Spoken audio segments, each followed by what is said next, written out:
Hermanos, que la gracia y que la paz de Dios nuestro Padre y del Señor Jesucristo sea abundando en nuestros corazones cada vez más.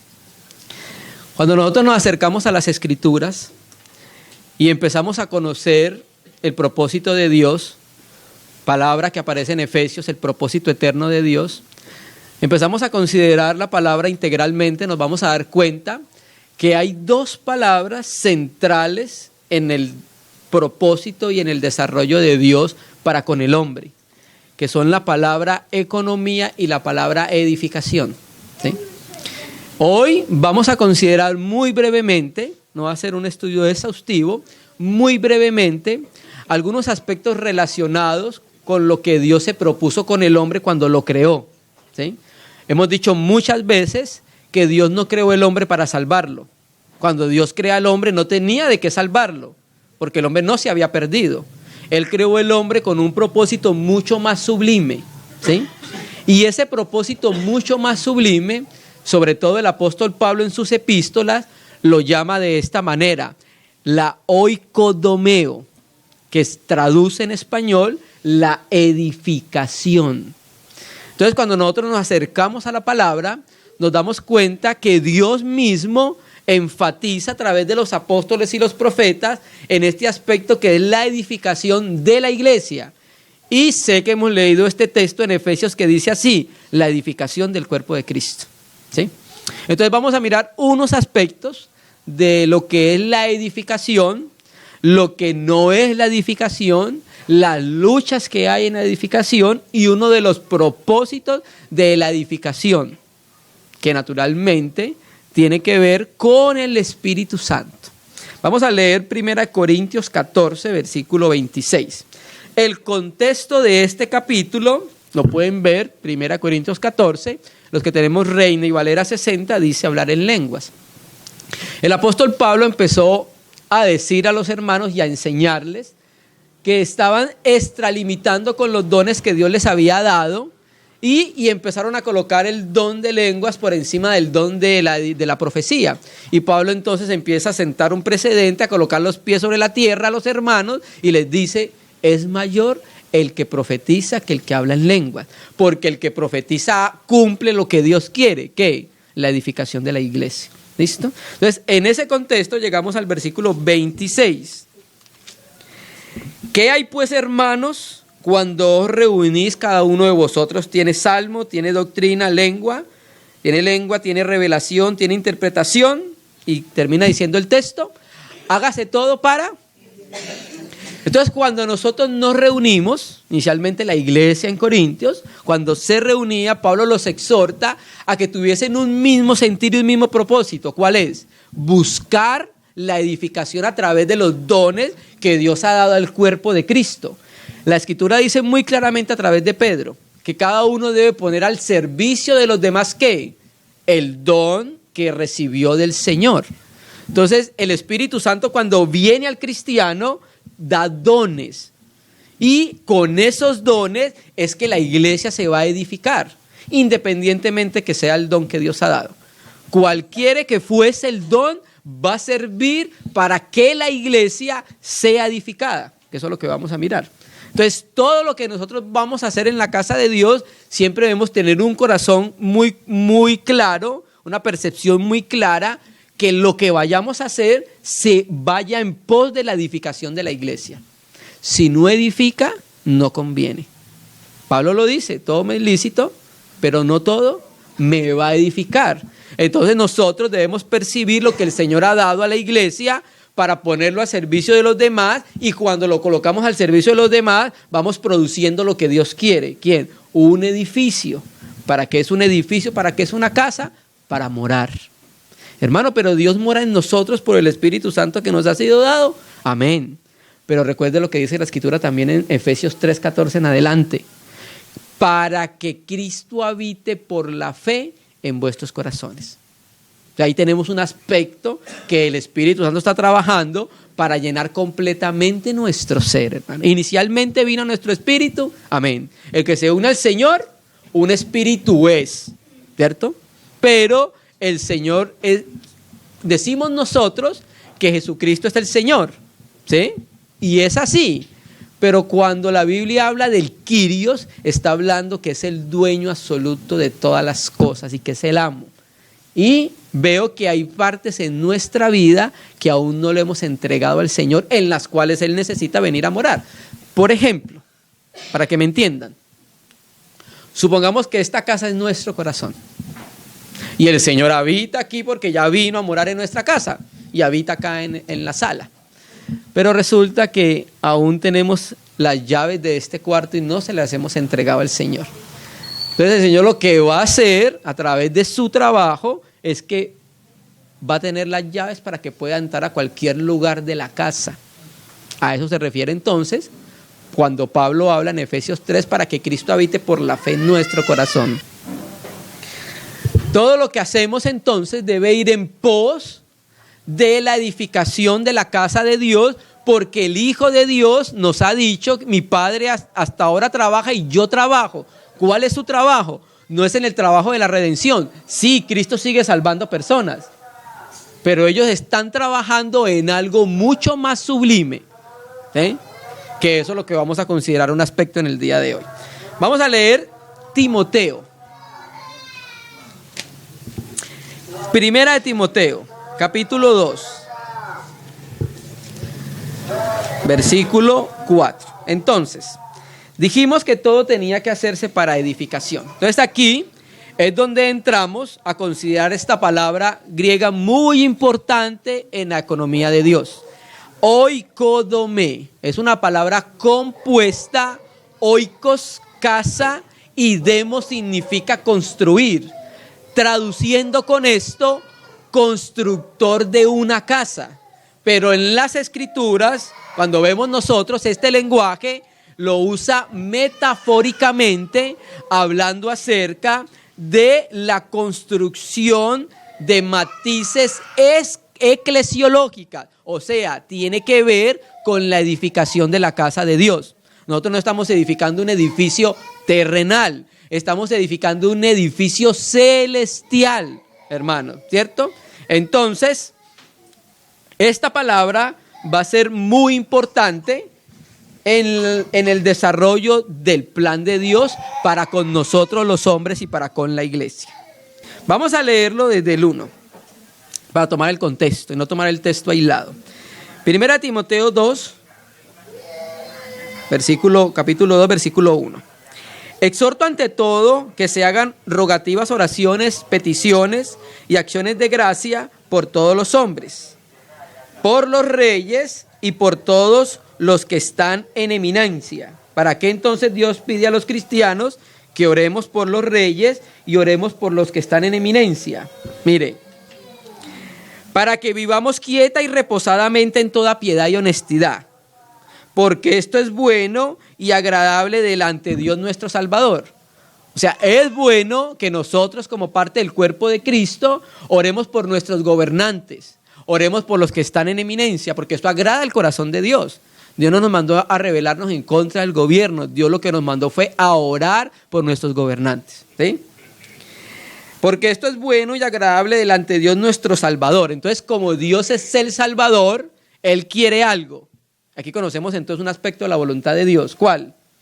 El cual es Dios. ¿Qué quiere? Que todos los hombres sean salvos, ¿sí? Por eso Él es el Salvador. Apocalipsis dice que la salvación pertenece ¿a quién? A Dios. Él es el Salvador. Pero a través del Espíritu Santo en la iglesia, Él va a llevar a cabo que los hombres sean salvos, porque Él no quiere que los hombres se pierdan. Él cuando creó al hombre no lo creó con el propósito de que se fuera para la gehenna de fuego. La gehenna de fuego es un justo juicio y castigo para el diablo con los suyos. Pero el diablo no quiere irse solo para allá y está arrastrando hombres a ese lugar. Pero Dios no quiere eso. Dios quiere que los hombres sean salvos, todos y cada uno de los hombres que Él creó. Pero después de ser salvo, quiere hacer algo más con ellos. ¿Qué? Y vengan al conocimiento de la verdad. En el griego, más exactamente, no dice solamente conocimiento.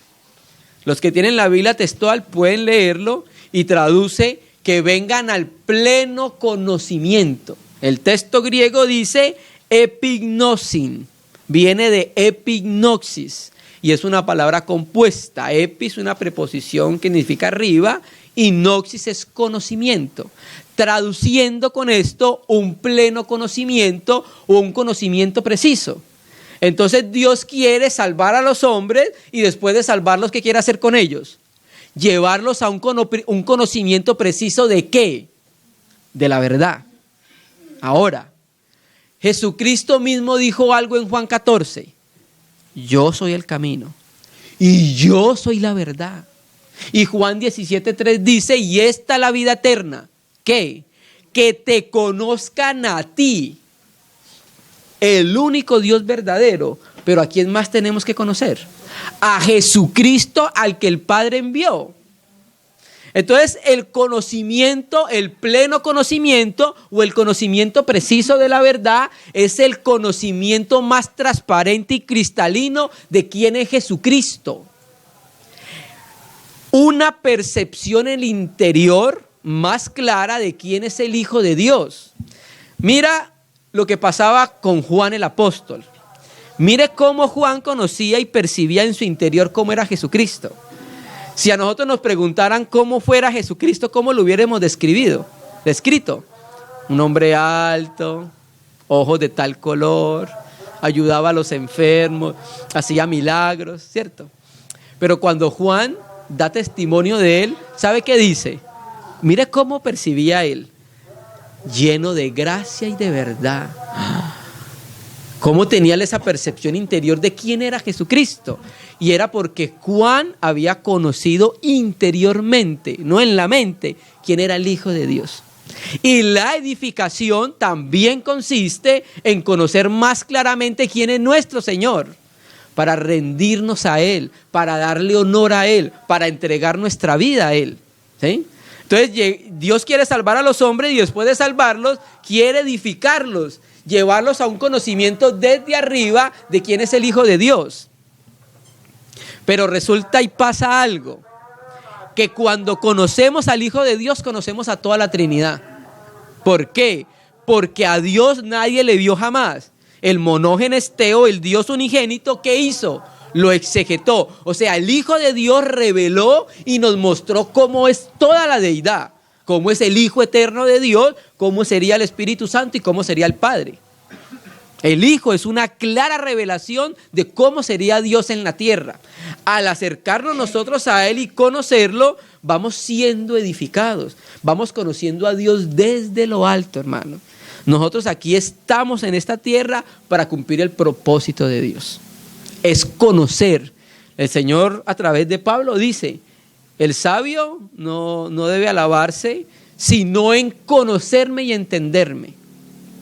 Entonces, a través de la enseñanza de la palabra, a través de la comunión, vamos conociendo nosotros más claramente quién es el Señor, a quién le servimos, hermano. Amén. Entonces, dice que Él quiere que vengamos todos al pleno conocimiento de la verdad. Y ese pleno conocimiento de la verdad es un trabajo que el Espíritu Santo va a hacer en comunión.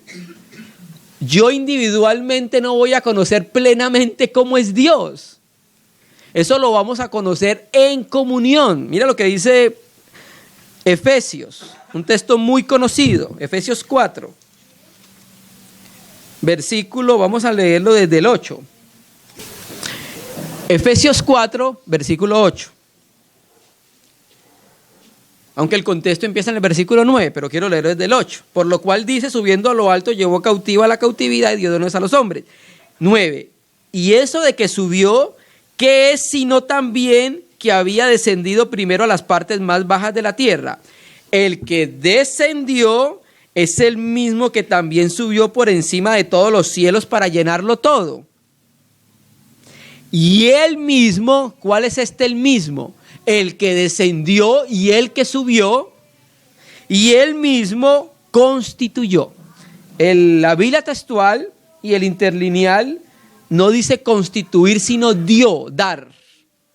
Porque esto que Dios dio son hombres dones para el servicio de la casa de Dios. Y Dios mismo dio, y Él mismo dio, ¿qué dio? Apóstoles, profetas, evangelistas, pastores y maestros. El hermano Ni cree que pastores y maestros van unidos por causa de la conjunción. Y Samuel Pérez Millo cree que son ministerios apartes. ¿Para qué dio Dios estos dones a la iglesia? A fin de perfeccionar, o como traduce Francisco La Cueva, perfeccionamiento literalmente significa equipar. Como cuando un soldado va para la guerra, entonces tiene su morral y tiene todo lo necesario y todo el equipamiento necesario para poder estar en esa condición. Entonces Dios dio estos dones para equipar a los santos. ¿Para qué? Para la obra del ministerio de la edificación del cuerpo. Entonces estos dones no van a edificar directamente el cuerpo, sino que van a equipar a cada uno de los santos a que desarrolle los dones que Dios le dio, y a partir de ese desarrollo la iglesia va a empezar a edificarse. O sea que la edificación del cuerpo de Cristo es un trabajo de los santos. Y el asunto es que todos los santos tenemos dones. Considere esto. Cada uno haga el ejercicio con su cuerpo. ¿Hay alguna parte de su cuerpo que no sirva para algo? Cada uno de ellos tiene alguna función que cumplir, así usted no la vea. ¿Sí? Por ejemplo, yo no veo mi corazón. ¿Qué importante función cumple el corazón? Por ejemplo, yo no veo mi páncreas, pero ¿qué importante función cumple? Entonces, cada uno de nosotros, y cuando me refiero a nosotros, me estoy refiriendo a cada uno de los creyentes sobre la faz de la tierra, aquellos que son de Jesucristo, cada uno tiene un don, y los hermanos que son dones dados a la iglesia deben percibir cómo empezar a que estos hermanos empiecen a desarrollar los dones que Dios les dio para el servicio mutuo y para la edificación mutua. ¿Sí? Nuevamente vuelve a suceder esta palabra. Edificación, oikodomé, ¿sí? Entonces, ¿cuál es el propósito entonces de primero? ¿Cuál es el propósito de dar dones, hombres? A fin de perfeccionar. ¿Cuál es el fin de la perfección? Que trabajemos juntos en el ministerio y la edificación de la casa de Dios, la iglesia. Y entonces, ¿cuál es el fin de eso? Hasta que todos, ¿sí ves? Hasta que todos y cada uno de los creyentes lleguemos a la unidad de la fe y del ¿qué? Conocimiento de quién. Nuevamente, esto tiene relación con lo que leímos en 1 Timoteo 2:4. Aquí, el texto griego dice al conocimiento pleno, porque la palabra griega es la misma, epignosis. ¿Me entiendes? Entonces el conocimiento de la verdad es el conocimiento del Hijo de Dios. Hasta que todos lleguemos a la unidad de la fe. Ya tenemos el Espíritu, y el Señor lo que nos dice por Pablo en el capítulo 4, el verso 1, es que guardemos la unidad de la fe. Pero ahora, a medida que va desarrollándose la vida de Jesucristo, a medida que va madurando Él en nosotros y vamos madurando juntamente con Él, a medida entonces que vamos cediendo al Espíritu Santo, ahora el Señor nos dice que debemos guardar la unidad de la fe. ¿Qué es la unidad de la fe aquí? Samuel Pérez Millo habla acerca de que la fe aquí es el conjunto de doctrinas acerca de la persona y de la obra de Jesucristo. Aquí la fe no es la fe salvífica que tenemos, que nos dieron cuando creímos. Aquí la fe es el conjunto de doctrinas fundamentales acerca del Hijo de Dios. Entonces, a medida que nosotros vamos madurando y vamos dejando de buscar lo nuestro, dejamos de buscar ganancia para nosotros, dejamos de buscar beneficios para nosotros, entonces vamos cediendo a la revelación de la palabra, vamos entendiendo la visión de cómo es la iglesia, cómo es la obra, cómo es la edificación, y vamos soltando lo nuestro. Y a medida que vamos madurando, vamos empezando a entrar en unidad de fe con los demás cristianos. La unidad de fe tiene que ver también con la maduración de los cristianos. Aquí está hablando también de la maduración. Entonces, la unidad de la fe, ¿y qué más? Del conocimiento del Hijo de Dios. Nuevamente el Espíritu Santo por Pablo nos llama la atención a esta palabra tan importante, la epignosis. Mira que la Escritura toda es útil para nosotros, nos sirve para enseñarnos y no debemos desechar ninguna palabra de ella. ¿Usted no la pasa cuando llega a las genealogías? Hijo de tal, ay no, pasemos la que es que está mejor. ¿Está cierto que sí? Incluso las genealogías tienen cosas que enseñarnos. Yo recuerdo que Génesis 4 dice así: y conoció a Adán a su mujer, y concibió y dio a luz un hijo. ¿Quién fue? Caín. Es bien interesante porque el Espíritu Santo no utiliza esta frase, y tuvo relaciones con Eva, Adán, sino que dice, y conoció. Y cuando miramos la Septuaginta, que es la versión griega del Antiguo Testamento, la palabra raíz para la conoció es ginosco, que es la misma que aparece en Juan 17:3. Y esta es la vida eterna, que te conozcan a ti, ginosco. O sea que la unión del hombre con la mujer es un conocimiento íntimo, interior, y es la relación más profunda que tienen los seres humanos, los esposos. Bueno, Dios dice que nosotros debemos conocer íntimamente quién es Él, hermanos, no exteriormente. No solamente conocer doctrinas, no solamente conocer exteriormente la palabra, un conocimiento vivencial de quién es Jesucristo en mi vida. Y cuando yo lo conozco vivencialmente, pues lo voy a expresar vivencialmente. Mi vida va a ser un reflejo del carácter de alguien más, no de mi propio carácter. ¿Sí? Entonces termina diciendo, del conocimiento del Hijo de Dios a un varón perfecto a la medida de la estatura de la plenitud de Cristo, ¿cierto? Entonces todos tenemos una meta. ¿Cuál es esa meta? La estatura de Jesucristo. Esa es la meta de todos nosotros. Para eso debemos conocer quién es aquel al quien vamos a imitar. Por eso es urgente y menester entonces que nos volvamos a la palabra, nos volvamos al Espíritu, para poder ver quién es el Hijo de Dios, cómo es el Hijo de Dios, cuáles fueron sus pisadas y seguirlas, hermano. ¿Sí? Ahora, vamos a hablar de dos aspectos de la edificación. Vamos a utilizar un texto muy conocido en medio de la comunión. Vamos a 1 Corintios capítulo 3. 1 Corintios 3. Vamos a leer el versículo desde el 9. Entonces, contexto del libro. Ustedes saben que el primer problema que trató Pablo en Corintios fue la división. Estaban siendo carnales porque unos decían, a mí me gusta cómo predica Apolos, porque la Biblia dice que Apolos era varón poderoso y elocuente en la Escritura.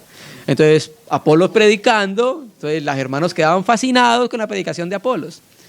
Pero algunos mismos de la iglesia de Corintios decían, no, yo me voy con Pedro, porque es que Pedro conoció a Jesucristo personalmente. Y otros decían, no, nosotros nos vamos con Pablo porque Pablo fue el que nos predicó, fue el que nos edificó y trabajó con nosotros. Y otra parte de la misma iglesia decía, no, nosotros no somos ni de Pablo, ni de Apolo, ni de Pedro, somos de Cristo. Y ese de Cristo es válido en el sentido que digamos que son de Cristo con todos los que son de Cristo. Porque si dice, no, somos los de Cristo solamente nosotros, pero los de Apolos y los de Pablo y los de Pedro no, ahí sí también lo mismo, ¿cierto? Entonces Pablo empieza a tratar ese problema y empieza diciendo, a la iglesia de Dios que está en Corintios, a los santificados en Cristo Jesús, llamados a ser santos con todos, o sea, no solo los corintios, los de Acaya, sino con todos los que en cualquier lugar invocan el nombre de nuestro Señor Jesucristo, Señor de ellos y nuestro. Ahí Pablo entonces da una estocada final a la división, para mostrarle a los corintios que todos los que son de Cristo son hermanos. Y entonces empieza a decir en el capítulo 3 que quiso hablarles de algunos aspectos maduros espirituales, pero ellos eran niños, porque esa selección que hacían entre los hermanos mostraba inmadurez, mostraba carnalidad. Entonces Pablo le dice, yo tuve que hablarle como a niños, como a carnales. Y entonces empieza a hablar de Apolos, de Pablo y de Pedro acerca de la edificación. Verso 9, entonces dice, porque nosotros somos colaboradores de Dios. ¿Quiénes son nosotros? Pedro, Apolos, Pablo. Porque nosotros somos colaboradores de Dios y vosotros, ¿quiénes eran vosotros? La iglesia en Corintios. Ahora le damos una amplitud un poco más larga. Nosotros. ¿Qué somos nosotros? Labranza de Dios. ¿Y qué más? Oh. Bueno, si yo labro la tierra no me produce ladrillos para edificar. ¿Cierto que sí? Entonces aquí el apóstol Pablo empieza a enseñarnos algo que es propio de Dios. Dios es un labrador. ¿Usted sabe qué hizo Dios cuando creó el cielo y la tierra? Un huerto en Edén. ¿Cierto que sí? Entonces Pablo empieza utilizando esta metáfora para hablarnos entonces del trabajo que estaba teniendo Pedro, Apolos y Pablo en las iglesias, ¿sí? Conforme a la gracia de Dios que me ha sido dada, yo como perito arquitecto puse el fundamento y otro edifica encima, pero cada uno mire cómo sobreedifica. Entonces vamos a hablar de la sobreedificación. Hablamos de la edificación, ahora hablemos de la epioikodomeo, lo que se está sobreedificando en el fundamento que fue puesto, que es Jesucristo. Pero porque nadie puede poner otro fundamento que el que está puesto, el cual es Jesucristo. Pablo colocó el fundamento en los Corintios, a nosotros se nos colocó un fundamento que es Jesucristo. Y si sobre este fundamento, ¿cuál es este? Jesucristo. Alguno edificare, y preste atención que en esto nos queremos sentar el día de hoy. En el trabajo de la edificación, en la casa de Dios, puede irse por dos vertientes. Y el apóstol Pablo acá nos va a hablar de 6 materiales que podemos dividir en 2. Por un lado, la edificación de ellos podía producir oro, piedras preciosas y plata. Por el otro lado, la misma edificación que ellos pudiesen hacer, Pedro, Apolo, Pablo, pudiese concluir en madera, heno y hojarasca. ¿Sí me entiende? Cualquiera de estas 2 edificaciones pudiese haber sido el resultado del trabajo de los apóstoles, ¿sí? Y esto es lo que queremos nosotros ver hoy, considerar hoy. Que la edificación, si no es de acuerdo a la revelación, si no es de acuerdo al diseño bíblico, si no es de acuerdo al modelo bíblico, lo más probable es que dé como fruto heno, madera y hojarasca. Y lo particular, lo que va a colocar acá el ejemplo, en la metáfora que sigue el apóstol Pablo, es que ellos no van a resistir el fuego. ¿Para qué va a ser el fuego? El fuego va a ser para probar la obra de cada uno de ellos. Entonces por eso coloca los 2 ejemplos, los 2 tipos de materiales. Tanto el oro como el fuego y las piedras preciosas pueden resistir el fuego.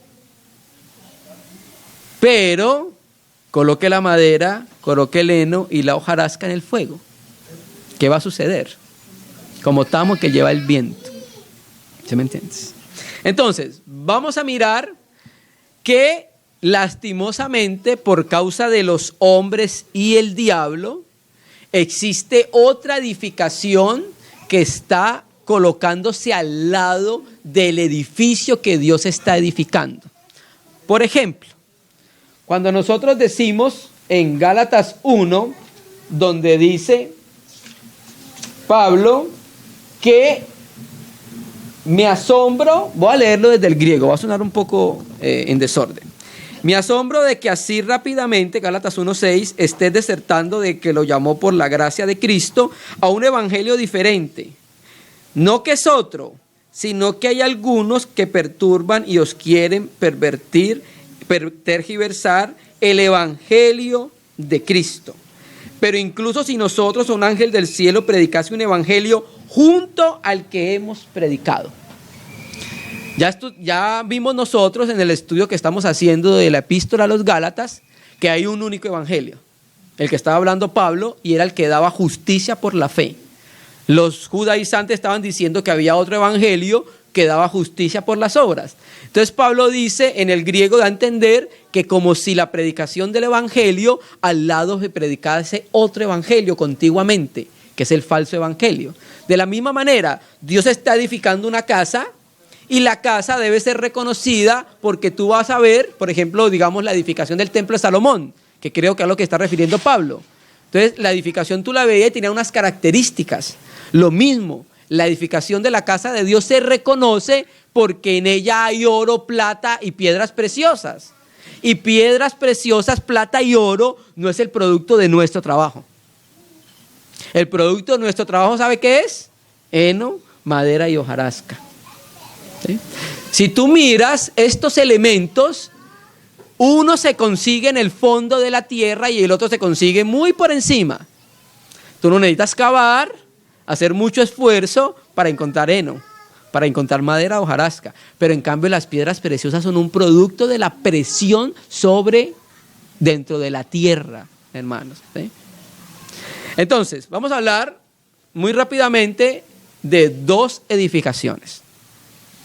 Una edificación que tiene apariencia de mujer, que tiene apariencia de piedad, y la otra edificación efectivamente que tiene como resultado el oro, la plata y las piedras preciosas.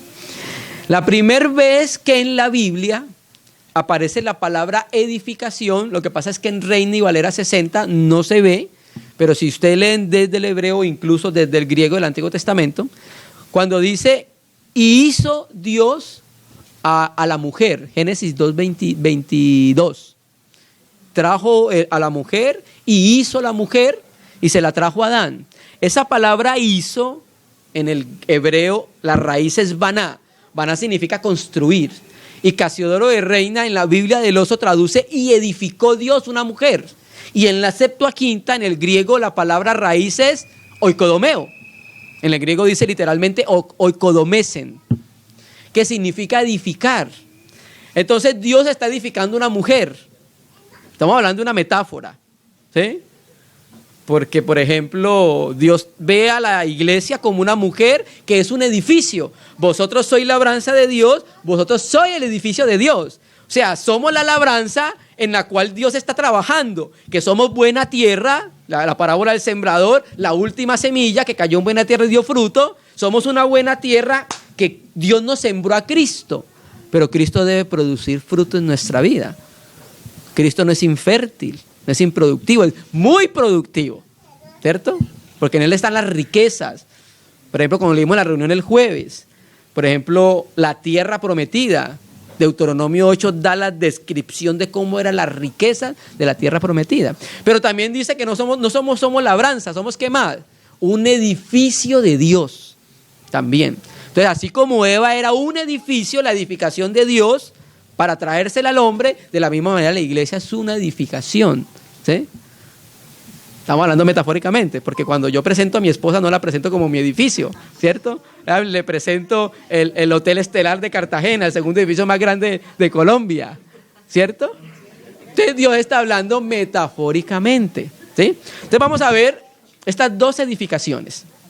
Una que es con madera, heno y hojarasca, una que es con oro, piedras preciosas y plata. Vamos a ir a Génesis. Génesis 11. Génesis 11. Ya entonces hicimos mención del edificio de Dios, Eva. Eva es una tipología de la iglesia. Esa es la primera edificación de Dios. Pero el diablo también quiere hacer su trabajo. Y lastimosamente también está haciendo una edificación, ¿sí? Y la edificación que está haciendo el diablo comenzó en Babel. Babel significa confusión. Y cuando vamos a Apocalipsis, ya la ciudad es una mujer. ¿Recuerda?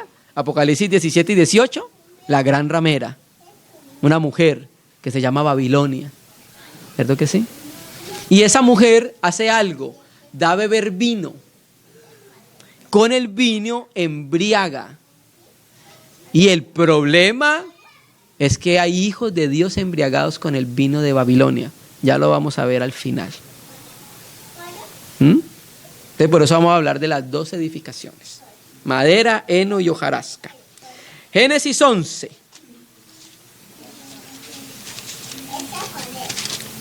Vamos a hablar de la Torre de Babel. Los arqueólogos bíblicos creen que la Torre de Babel era una zigurat. La zigurat es como una pirámide, pero arriba no termina en cubo, sino que termina recto. Y se creía que en la antigüedad, allá en Mesopotamia, se creía que lo utilizaban para ver las estrellas, para estar más cerca de Dios. Tenía entonces toda la tierra una lengua y unas mismas palabras. Y aconteció que cuando salieron de oriente hallaron una llanura en la tierra de Sinar y se establecieron allí. Y se dijeron unos a otros: vamos, hagamos ladrillo y cosámoslo con fuego. Y les sirvió el ladrillo en lugar de piedra y el asfalto en lugar de mezcla. Y dijeron: vamos, edifiquémonos una ciudad y una torre.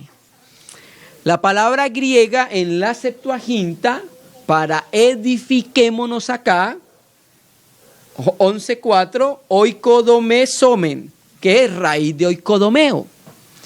Entonces mire que esta fue una rebelión del hombre en contra de Dios, de ellos mismos colocarse un nombre. Aquí dice: y hagámonos un nombre. La Biblia de las Américas traduce más exactamente lo que significa si hagámonos un nombre, el 4, ¿cierto? Y dijeron: vamos, edifiquemos una ciudad y una torre cuya cúspide llega hasta los cielos, y hagámonos un nombre famoso para que no seamos dispersados sobre la faz de la tierra. Alexander Hislop, en su libro Las 2 Babilonias, que él fue muerto por ese libro, él consiguió información antigua y dice que el que instigó para construir la Torre de Babel fue Cus, el papá de Nimrod. Y Nimrod fue uno de los primeros reyes que hubo sobre la tierra, que reunió naciones alrededor de él. Lo vamos a ver cuando veamos rumbo a la ocupación mundial. Vamos a mirar cómo Nimrod fue uno de los primeros prototipos de anticristo que existió. Hermano, pero el texto dice que Nimrod era valiente cazador delante de Yahvé. Si leen la Biblia textual, ese delante es enfrentado contra Dios. ¿Sí? Entonces, aquí ellos hicieron una rebelión en contra de Dios, se independizaron de Dios y empezaron a hacer una edificación con un nombre famoso. Me recuerda mucho, creo que es la iglesia en Sardis. Tienes nombre de que vives, pero estás muerto. ¿Sí? Entonces, acá se empezó una edificación de una ciudad en Sinar. ¿Y Sinar era en dónde? En Babel, que más adelante se llamó como Babilonia. Pero progresando la revelación de Dios, pasamos del último libro, del primer libro de Génesis, al último libro. Vamos a Apocalipsis 18.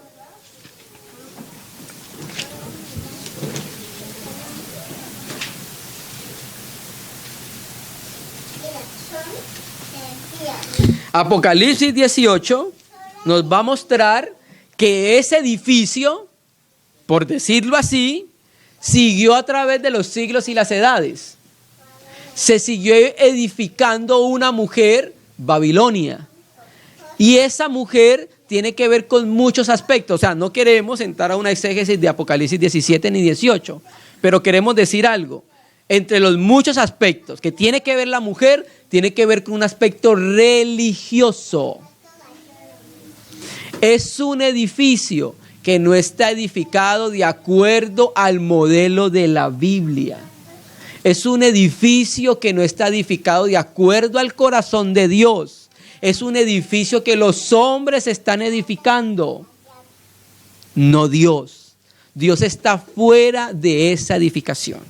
Si vemos Apocalipsis 17, dice condenación de la gran ramera. Y habla de la mujer, una mujer ramera que tiene un nombre que es un misterio, que es Babilonia la grande, ¿cierto? y en Apocalipsis 18 nos muestra entonces cómo es la caída de esa mujer. Y quiero llamar la atención, por eso hablo de 2 edificaciones en las cuales lastimosamente todavía hay hijos de Dios, en un sistema religioso, político, social. Después de esto, la perícopa de lo que vamos a leer acá comienza en el 17 y acaba en el 19:4. Si ustedes ven, todavía está hablando en el 19:4 acerca de Babilonia. Después de esto vi otro ángel que descender del cielo con gran poder, y la tierra fue alumbrada con su gloria. Y clamó con voz potente diciendo: ha caído la gran Babilonia, y se ha hecho habitación de demonios, guarida de todo espíritu inmundo y albergue de toda ave inmunda y aborrecible. Porque todas las naciones han bebido del vino del furor de su fornicación. Y los reyes de la tierra han fornicado con ella, y los mercaderes de la tierra se han enriquecido de la potencia de sus deleites. Y oí otra voz del cielo que decía: es aquí donde llamo la atención, que hay hijos de Dios en la edificación de Babel. ¿Qué dice el texto? Salid de en medio de ella, ¿quién? Esto naturalmente, Juan está haciendo memoria a través de las visiones de lo que se dijo en Ezequiel y de lo que dijo en Jeremías a través de Babilonia, cuando fue llevado cautivo Israel. Por este texto entendemos nosotros que en la edificación de la mujer Babel hay hermanos, y Dios le dice a ellos: salgan de esa edificación porque voy a juzgarla, y ustedes no pueden ser partícipes de ese juicio. ¿Por qué? Porque son pueblo del Señor. Salid de en medio de ella, pueblo, salid de ella, pueblo mío, para que no seáis partícipes ni recibáis parte de sus plagas, porque sus pecados han llegado hasta el cielo, y Dios se ha acordado ¿de qué? Dios se ha acordado de sus maldades, hermano. ¿Sí me entienden? Entonces, en esa edificación, en ese edificio, hay entonces hermanos que están siendo confundidos. Porque eso es lo que hace el vino. El vino lo que hace es confundir la mente de las personas. Y en este caso estamos hablando de los hijos de Dios. Entonces queremos relacionarlo con madero, heno y hojarasca, porque esa edificación se va a quemar. ¿Sí? O sea, no es que literalmente se vaya a quemar por fuego. Es una metáfora. Diciendo que cuando vaya a ser probada, se va a ver que efectivamente no fue una obra del Espíritu Santo, que fue una obra de los hombres, los cuales sacaron a Dios de su entorno, hermano. Amén. Entonces, esa es una de las edificaciones, ¿sí? Que cuando la persona no está en el Espíritu, en la palabra, entonces va a llevar a cabo un edificio, va a edificar una mujer, pero no es el edificio de Dios. Está muy alejado del edificio de Dios. Amén. Pero también, miremos otro aspecto, en medio de la edificación,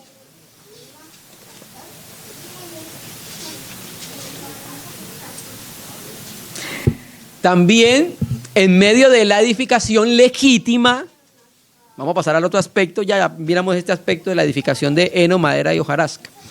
Pero en la edificación legítima, en la edificación del Espíritu Santo, que está llevando a la iglesia a una santidad, está llevando a la iglesia fuera del mundo, la edificación, un conocimiento más claro de nuestro Señor. También en medio de la edificación, quiero que miremos este aspecto, también en medio de la edificación hay guerra. ¿Por qué? El diablo no pudo hacer nada para que nosotros fuésemos de Cristo, pero ahora está haciendo guerra contra la iglesia para que la iglesia no sea edificada. ¿Sí? Entonces vamos a mirar esta figura que también nos hemos encontrado en nuestro diario vivir. Hemos tenido mucha guerra exteriormente, hemos tenido guerra interiormente. ¿Por qué? Por lo que dice Pablo: hallo en mi ser dos leyes, quiero hacer lo bueno, pero hay veces no puedo, precisamente por la guerra que hay en el interior. Porque Gálatas dice muy claramente que el espíritu se opone ¿a quién? A la carne. O sea que el cristiano es un lugar de batalla, un lugar de lucha, ¿sí? Entonces vamos a mirar que en medio de la edificación vamos a encontrar guerra, vamos a encontrar obstáculos. El diablo va a hacer lo que él vea conveniente para que la iglesia no fluya el Espíritu Santo, para que en la iglesia no se halle las características, el cariño, la ternura y el amor de Cristo. No se halle el poder, no se halle la autoridad de Jesucristo. Vamos en Nehemías 4. Versículo 16. Entonces, contexto. Nehemías y Esdras están volviendo de Babilonia y están reedificando nuevamente Jerusalén. Primero empezaron con los muros, después con la ciudad. Nehemías 4. Entonces, los enemigos, los samaritanos, los árabes, Sanbalat, Tobías, escucharon que los judíos iban a reedificar otra vez. Y entonces se les enfrentaron. Se les opusieron para que no edificaran la casa de Dios, para que no edificaran la Jerusalén, que es una figura de la Jerusalén celestial, que significa cimentada en paz. Entonces mire lo que pasaba en medio de la edificación, que es lo que está sucediendo también en nuestras vidas. ¿No le ha pasado muchas veces que usted quiere acercarse al Señor, quiere hacer algo por el Señor, que el Señor lo ha inquietado y termina haciendo lo contrario? ¿No le ha pasado que usted quiere conocer cada vez más al Señor y muchas veces no llega a ese conocimiento que quiere? Porque precisamente estamos en una guerra, hermano. Estamos en una guerra abierta en contra de las tinieblas. Nehemías 4, vamos a leer del 16, desde que supieron que Dios los había ayudado en la edificación y había desbaratado el consejo de ellos. Desde aquel día la mitad de mis siervos trabajaba en la obra y la otra mitad tenía lanzas, escudos, arcos y corazas. Detrás de ellos estaban los jefes de toda la casa de Judá, los que edificaban en el muro, los que acarreaban, los que cargaban, con una mano trabajaban en la otra y en la otra tenían ¿qué? Espada. ¿Qué quiere decir eso? Que en la edificación hay guerra, que mientras edificaban tenían la espada empuñada. ¿Por qué? Porque el enemigo quiere detener el edificio de Dios. ¿No lo dijo el Señor Jesucristo en Mateo 16, 18? Yo edificaré mi iglesia. ¿Pero qué termina diciendo el colofón? Y las puertas del Hades no prevalecerán contra ella. ¿Qué quiere decir eso entonces? Que mientras Jesucristo edificaba su iglesia, mientras el Espíritu Santo llevaba el corazón de la iglesia a la santidad, mientras que el Espíritu Santo llevaba el corazón de la iglesia a conocer íntimamente quién es su Señor, cuál es la grandeza de Jesucristo, cómo debe ser nuestro relacionar y nuestra vida con Él, mientras Cristo hacía eso, el diablo se iba a levantar para acabar la obra de Dios. Y esa es la guerra. Estamos en una guerra. Estamos en un mundo hostil contra Jesucristo. Prenda la televisión y se dará cuenta. Entonces, pero el Señor nos dijo, no prevalecerá contra la iglesia. Aleluya. Porque el Señor está con nosotros en medio de esa guerra, hermano. No prevalecerá, ¿qué? Contra ella, hermano. Amén, hermanos. Ahora, este otro aspecto también quiero que consideremos. Ya lo dijimos. Pero para que la edificación muestre oro, que habla de la naturaleza divina, para que la edificación muestre plata, que habla de la redención, del pago del precio de Jesucristo hacia nosotros, y para que el edificio muestre piedras preciosas, debe ser de acuerdo al diseño del cielo. Debe ser de acuerdo al modelo celestial. Por ejemplo, Moisés, cuando Dios le da el diseño del templo que habla de Jesucristo, el Señor es muy claro con Moisés. Y Moisés es muy claro en recibir la revelación. La revelación divina dice así: mira y hazlo conforme al diseño que se te dio en el monte. Por ejemplo, Noé, sí Señor, heme aquí. edifícame un arca. Sí, Señor, claro que sí. Las medidas serán 60, 30 por 50. Señor, pero es que sería mejor 20 por 30. No, 60, 30 por 50. Señor, ¿y si le colocamos una banderita encima? No, una sola ventana y una sola puerta. Entonces, la edificación eficaz de acuerdo a la revelación divina, hermanos. Si no se hace así, heno, madera y hojarasca. Leámoslo en Primera de Crónicas 28, ya terminando. Primer libro de Crónicas, capítulo 28, hablando entonces de la edificación del templo, que es figura de la edificación de la iglesia, de la casa de Dios. Primer libro de Crónicas, capítulo 28, versículo 10. David tenía en su corazón edificar el templo a Dios, pero el Señor le dice, no, tú no lo puedes hacer, tus manos están manchadas de sangre. Lo va a hacer uno que salga de tus lomos. Tu hijo me edificará un templo. Pero hermano, no está hablando solamente de Salomón. Está hablando del verdadero hijo de David que iba a edificar el templo de Salomón, que es la casa de Dios, el hijo de Dios. Por eso lo leímos ahorita, Mateo 16, 18. Yo, Jesucristo, edificaré mi iglesia. 28, 10. Entonces mira lo que se le dice a Salomón. Mira pues ahora que Yahvé te ha elegido para que edifiques. Hoy Codomesen, nuevamente, construya una casa, que edifiques casa para el santuario, esfuérzate y hazla. Y dijo David a Salomón, y David dio a Salomón su hijo, presta atención a esta palabra, el plano del pórtico del templo y sus casas, sus tesorerías, sus aposentos, sus cámaras y la casa del propiciatorio. Asimismo el plano nuevamente de todas las cosas que tenía en mente para los atrios de la casa de Yahvé, para todas las cámaras alrededor, para las tesorerías de la casa de Dios y para las tesorerías de las cosas santificadas. También para los grupos de los sacerdotes, de los levitas y para toda la obra del ministerio de la casa de Yahvé y para todos los utensilios del ministerio de la casa de Yahvé. Pasemos al verso 19. Todas estas cosas, dijo David, me fueron trazadas por la mano de Yahvé, que me hizo entender todas las obras del ¿qué? Del diseño. Bueno, quiero llamar la atención acá a tres palabras que leímos. Diseño, plano y plano. El plano y el diseño. La raíz de la palabra diseño y plano es la palabra tabni, hebrea. Esta palabra tabni es la raíz de una palabra que ya hemos utilizado hoy. La palabra hebrea baná, que significa construir o edificar. ¿Sí me entiendes?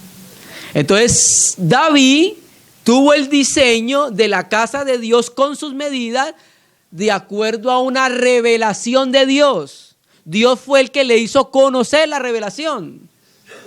No fue por ahí un sueño de frijoles trasnochados. Fue una revelación del propio Dios a David de cómo debía ser la casa de Dios. Que esa palabra, vamos a Éxodo 25, 40, que es la misma palabra que se utiliza acá. Éxodo 25, versículo 40. Dice, hablando del candelero, hablando del arca, hablando de la mesa de los panes de la proposición y hablando del tabernáculo. Mira y hazlos conforme al modelo que se te ha mostrado. ¿En dónde? En el monte. Esa palabra modelo es la palabra raíz tamni, de baná. Entonces el diseño, el modelo y la visión para la edificación del templo y del tabernáculo se la dio Dios a Moisés y a David, que David después se la pasó a su hijo. El diseño, el modelo y la visión para la edificación de la iglesia está en la palabra. Dios la reveló en la palabra. ¿Sí? Hermano, pues es que, ¿por qué no le colocamos a la iglesia Dios es amor? Bueno, vamos al diseño de Dios, que es su palabra, y la palabra nos va a revelar cómo debe ser la iglesia. ¿Sí? Esa es la edificación eficaz, hermano. Y uno de los propósitos de la edificación eficaz, ya terminando, Colosenses 1, versículo 24, vamos a leer de 24 para tomar el contexto. Colosenses 1, versículo 24. Vamos a los 24 para tomar el contexto. Ahora me gozo en lo que padezco por vosotros y cumplo en mi carne lo que falta de las aflicciones de Cristo. O sea, no es que a Cristo le faltaba por sufrir, nada. Cristo sufrió lo que tenía que sufrir, ¿cierto? Pablo, como parte del cuerpo de Cristo, debía seguir las pisadas de su Señor. Y el Señor dijo, si a mí me afligieron, pues a ustedes también le van a suceder lo mismo. Por su cuerpo, que es la iglesia, del cual fui hecho ministro de la iglesia, según la administración de Dios, la economía de Dios, que me fue dada para con vosotros, para que anuncie cumplidamente la palabra de Dios, el misterio que estaba oculto desde siglos y edades, pero que ahora ha sido manifestado a sus santos, a quienes Dios quiso dar a conocer las riquezas de la gloria de este misterio entre los gentiles. ¿Cuál era el misterio? Cristo en los judíos y los gentiles, ¿qué era? La esperanza de gloria. A quien anunciamos a Cristo, amonestando a todo hombre y enseñando a todo hombre en toda sabiduría. Y preste atención, quiero terminar con esta palabra. A fin, o sea, Pablo, ¿por qué trabajaba? ¿Por qué se esforzaba? ¿Por qué predicaba? ¿Por qué sufría?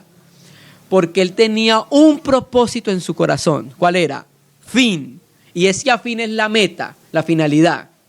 A fin de presentar perfecto en Cristo a todo hombre. La palabra griega para perfecto es teleion y denota madurez espiritual, denota desarrollo de la vida cristiana. La salvación es la naturaleza de Dios implantada en el creyente, o sea, participantes de la naturaleza divina, como dice segunda de Pedro. La edificación es el desarrollo y la madurez de esa vida divina que fue implantada en nosotros. Es lo que es la edificación. Los arquitectos tienen un sello particular cuando hacen sus construcciones, ¿sí? Y el edificio, cuando termina, pues refleja la imagen del que lo hizo.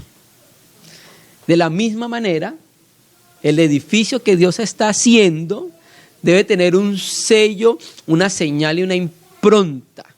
Ese edificio se debe parecer a alguien. ¿A quién? A su Señor. El edificio se debe parecer a alguien. Terminemos. Apocalipsis, lo voy a citar. Apocalipsis 4 dice que el que está sentado en el trono tiene apariencia de jaspe. Y resulta que Apocalipsis 21 me dice que la nueva ciudad, el edificio de Dios, tiene apariencia de jaspe. Cristalino, cristalizo, dice el texto griego. Se parece a su Señor. Entonces, este edificio que Dios está haciendo, hermanos, con piedras vivas, porque nosotros somos un proceso en las manos de Dios, somos un trabajo en las manos de Dios. ¿Qué éramos antes de ser de Cristo? Barro. Llegamos a Cristo, ¿qué somos? Piedras. Pero el trabajo del Espíritu Santo está haciendo algo. Piedras preciosas. Todo cristiano debe pasar por ese proceso. Y las piedras preciosas son las que adornan el edificio de Dios. Por eso Apocalipsis, tú te miras el muro de la nueva ciudad que tiene. Piedras preciosas. Porque es lo que el Espíritu Santo hizo. Pero también es lo que el creyente quiso que Dios hiciera en él.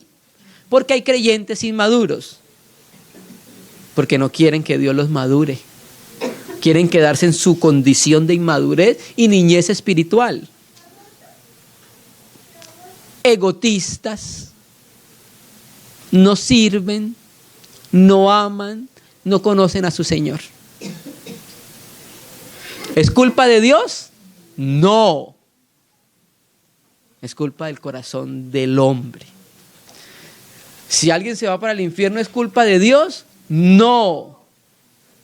El hombre rechazó a Dios. De la misma manera como el hombre rechazó a Dios, hay cristianos que están rechazando la obra del Espíritu Santo. Entonces, hay dos edificios. La exhortación entonces, hermanos, es a que participemos en la edificación eficaz de Dios. En el edificio que Dios está trabajando por el Espíritu Santo. Amén, hermanos. Vamos a orar al Señor. Vamos a concluir por ahora. Vamos a darle gracias al Señor.